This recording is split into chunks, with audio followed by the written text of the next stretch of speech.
السلام عليكم ورحمة الله وبركاته. maanta waa mar labaad iyo barnaamijkayga aan ugu talagalay shakhsi ahaan inaan ummadda Soomaaliyeed aan usoo gudbiyo warbixin fiican iyo haddii su-aal ay jiraan aan uga jawaabo. ujeedada ugu weyn oo igu kaliftay inaan ku dhaqaaqo arrintan waxay tahay kadib markii qarannimadii Soomaaliya ay baabaaday, kadib markii 30 sano dagaal loogu jiray, dadka badi waxay u arkaan waxyaabaha khasaarooyinkan soo gaaray inay yihiin dad badan oo dhintay, guryo baaba'ay, hanti badan oo la waayay. laakiin waxaa ka daran waxyaabo badan oo qarannimadii ay haysay ama dowladnimada ay haysay oo aan la ogeyn baa jira. waxaa ka mid ah waxa waaye in warbixinta wanaagsan qaranka wuxuu sameeyaa, wuxuu ilaaliyaa in shacabku ay helaan warbixin nadiif ah, in maskaxdu noqoto maskax caafimaad qabta. kaliya maaha dugsiyada waxbarashada iyo jaamacada, waxaa kaloo jira telefishinada, miidiyada oo dhan in ay abuuraan in mujtamaca uu ku dhex wareego fikrado nadiif ah oo laga ilaaliyo waxyaabo sun ah oo dadka maxnaa. hadda mar hadday ka baxday qarankii meesha uu ka baxay, waxaa soo baxay caalamkii oo dhan dagaalaa socda. marka warbixintii waxay noqotay mid isku dhafan. shaqsigii ilaa iyo 30 sano ama 20 sano aan maskaxdiisa aan wax baranin, waxaa dhici karta in lagu qaldo waxyaabo badan oo u arko inay tahay wax fiican laakiinse aan dan ugu jirin.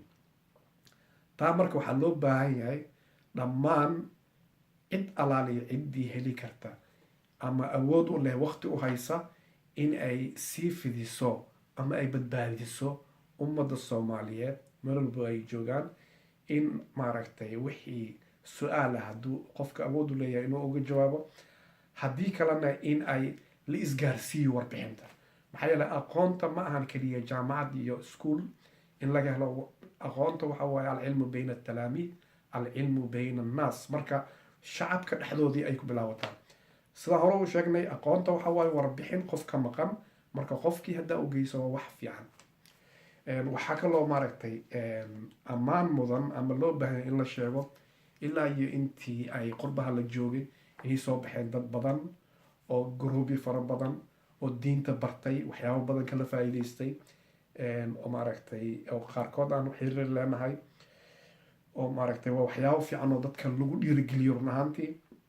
marka hadda maanta waxaan rabaa inaan kusoo qaado su-aal muhiim ah oo iga soo gaartay qof hooyo Soomaaliyeed oo aada u wanaagsan fikiraysa. marka su-aasheeda waxaan usoo qaadanaya waxay noqotay su-aal ayada keliya maha, dad badan ay dhex taalo. hooyadan waxay iisoo dirtay warqad ah, waxay tiri caruurteyda markaan Soomaaliya joogay waa canaanan jiray, markii ay rabsho sameeyaan waa ku qaylin jiray. mar alla aniga, aabbaha, adeerka iyo dhammaan qof walbo ka weyn ayaa indhaha ku hayay. mar walba ama waa la garaaci jiray ama waa lagu qaylin jiray, laakiin natiijadii loo baahnaa waa la gaaray oo caruurtii waxay noqdeen caruur edeb leh oo ka baqa inay ku kacaan waxyaabo fiican xunxun. marka laakiin hadda waxaan soo galnay aniga oo keligayga ah iyo caruurteyda, maasha allah caruur badan. marka caruurtii wax walba yani waxaan wadanka waa ka mamnuuc in caruurta la dilo ama si xun loogu qayliyo, marka ama in maskax ahaan la dhaawaco ama jir ahaan in la dhaawaco. marka taa hadday tahay, caruurtiina markay ogaadeen xornimadan way ka faa'iidaysteen. waxaa dhacday marka inay caruurtii u baratay in la garaaca keliya haddana ay faraha ka baxaan. marka maxaan samayn karaa sidan, iyo ma fiican tahay? su-aasha waxay kusoo xirtay in la canaanto miyaanay ahayn wax fiican. bismillahi raxmaan raxiim. marka hore waxaa jira waxyaabo dhaqan ahaan iyo caado ahaan muddo dheer soo socday oo aan ahayn keliya Soomaaliya, wadamo badan. dhaqanka iyo caadooyinka way safraan meelo badan. wadamada carabta markay ay ka yimaadaan Africa usoo degtaan, marmar Africa ka baxaan, Yurub iyo carabtay aadaan. marka waa la iska dhaxlaa, waa la isku gudbiyaa. in caruurta la dilo soomaaliya keliya mahan, wadamada india, bakistan, iran, wadamada la yiraahdo third world oo dhan way isdilaan, caruurta way garaacaan. wadamadan Yurub hadda aan ku sugannahay sida Sweden, taariikh ahaan waqti ayaa jiri jirtay in la dilo. Mareykanka iyo ilaa iyo mar dhow waa la dili jiray, iyo Ingiriiska. marka laakiin markii la baaray la ogaaday ayaa waxaa soo baxay in caruurta habka ugu fiican ee maskaxdooda wax loo gelin karo ama lagu badbaadin karo ay tahay communication, ama in lala yeesho wada hadal fiican. tusaale ahaan maalan adiga laftigaaga bini aadan aad tahay, marka bini aadan qofka ilmahana waxa waaye waa bini aadan kale oo ilaahay abuuray oo adiga sabab lagaaga dhigay oo lagu soo dhiibay. marka bini aadankaas isku maskax ma tihiin, adigaa ka og wixii fiican, laakiin ayagana waxay leeyihiin hab ay u fikiraan, waxyaaba ay jecel yihiin, waxyaaba ay necib yihiin. waxaa laga yaabaa waxyaabaha ay jecel yihiin iyo waxyaabaha dadka waaweyn ay jecel yihiin inaysan isku mid ahayn. waxyaabaha ayaga meeshay wax ka arkaan, their point of view, inaysan ahayn sida anaga dadka kale wax u arkaan. marka haddii maalanba aada rabto inaad qof kale oo bini aadan kale inaad wax u sheegto adaa saxdo, laba habaad wax ugu sheegi kartaa. mid aad ka adag tahay oo aad wixii xoog aad ku khasbi karto, iyo qof aad ka adag tahay laakiin aada doorbiday inaad wada hadal iyo maaragtay isfahmid aad ku dhamayso. natiijada laakiin ujeedada aad leedahay waxay tahay in dantii rabtay aada gaarto oo ah wax qofkaas dan u ah, ama adiga dan ku ah, ama labadiina dani ah. markii laga hadlayo caruurtaada maalan, adiga ujeedada aad leedahay waxaa waaye inay ka haraan waxyaabo aada u aragto ama ay tahayba waxyaaba khalad ah ayaga dan u ahayn, laakiin ayaga waxay u arkaan waxyaabaha ay sameynayaan inay dan u tahay. marka haddii aad rabtid marka inaad qofkaas la hadasho, waxa ugu fiican waa labada arrimood. mid waa tii aan sheegnay, in aad xoogaaga isticmaasho, power aad leedahay, waalidnimo waa ku khasban yahay diiniyan iyo maaragtay ijtimaaci ahaanba inuu waalidkiisa adeeco, inuu waalidkiisa warkiisa yeelo. laakiin haddii awooddii aad u isticmaashay oo aad dhahday waxaan samee, haddii kale waa ku garaacaya, waxaa laga yaabaa inuu boqo wixii uu dhaafo. laakiin waxaas uu ka haray maskaxda uma gudbin, cabsi uu adiga ka cabsado aanu uga tagay, laakiin kama dhaadhicinin wixii inay yihiin wax xun, ama ma fahmin, makaa qaadanin. wuxuu ku arkaa hooyo mar walba wax dilaysa, ama aabe xanaaqaya oo wixii aan la fahamsanayn. maxaa yeele communication ma jirin adigii caruurta, ma u sheegin waxaan sababta u diidan tahay. waxaana badnaaba dhacday in waalidka ay mar xanaaqaan oo furka ay tuuraan, nervous ay noqdaan, oo awoodba u lahayn inay la hadlaan qof wiil yar. marka wiilkii marka wixii ma fahamsana, markuu dibadda u baxo waxaa laga yaabaa ficilkii aa ka celisay hadduu fursa u helo mar adiga joogin ama asxaab kale inay tahay, inuu wixii ku kaco. marka wax faa'iida hesha male. marka wax habka ugu fiican adigana aad ilmaha u badbaadi karto, beritana maskaxdiisa adiga ku arko qof dantiisa ka shaqeynayo, waxa waaye inaad hab kale isticmaasho. maxaa yeelay haddii maalan aada dhaawacdo, aada disho oo wixii uu ka haro, dilkaa iyo khayrad aad ku qaylinaysid, maskaxdiisa record waa duubaysaa. waxaa laga yaabaa haddii hadda aysan waxyaala kusoo bixin, in berito falcelinta uu sameynayo ama la dhaqanka uu sameynayo inay ku yeelato aathaar ama effect weyn inay ku yeelataa dhici karta. marka taa waxaa ka fiican, markii daraasaad badan la sameeyey waxaa la ogaaday habka ugu fiican waxa waaye in marka hore maskaxdan caruurta ku jirta waxay u baahan tahay, waxay sababtay u jeclaadeen, waxay jecel yihiin ciyaarta waxay tahay maskaxdoodii waxa gashay in waxaan uu yahay wax madadaal ah, wax fiican oo way iska dhaadhiciyeen. maskaxdii waa la bedeli karaa, waalidka awooda u leeyahay inuu tababar siiyo, inuu u sameeyo hab kale. habka ugu fiican waxa waaye marka maalan haddii aad rabto in caruurta ay seexdaan, aad ku heshiiseen sideedda habeenkii waa in la seexdaa. ilmaha waxay ku cayaaraan computer ama wax kale ku mashquulsan yihiin, mobile ay wataan, waa timida waa xanaaqday, warkaaga waa yeeli waaye, waqtiga waa ka booday. marka waxaa laga yaabaa inaad meesha kasoo qayliso adoo caytamaayo, isla markii waa dhiga mobilekii waa soo qubaystay, waa seexday. adiga waxaa u malaysaa inaad dan iyo gaartay, dantaada ma gaarin. communication ama xiriir kale oo qaldan ayaa ka dhaadhicisay meesha. in qof aad tahay qof dagaal badan, in wax aad ka celinayso aadan u sheegin, inna laga awood badan yahay. waxaa ka fiican in mathalan haddii asagoo mashquulsan oo arinku mashquulsan haddaad timaada aad rabtid, marka hore ha la hadlin, meesha ha kasoo qeylinin. maxaa yeele haddii meesha aad kasoo qeylisid asagoon kuu jeedin, waxaad ka dhaadhici kartid male. marka hore isku day attentionkiisa inaad soo jeedisid oo si weji ka weji ah.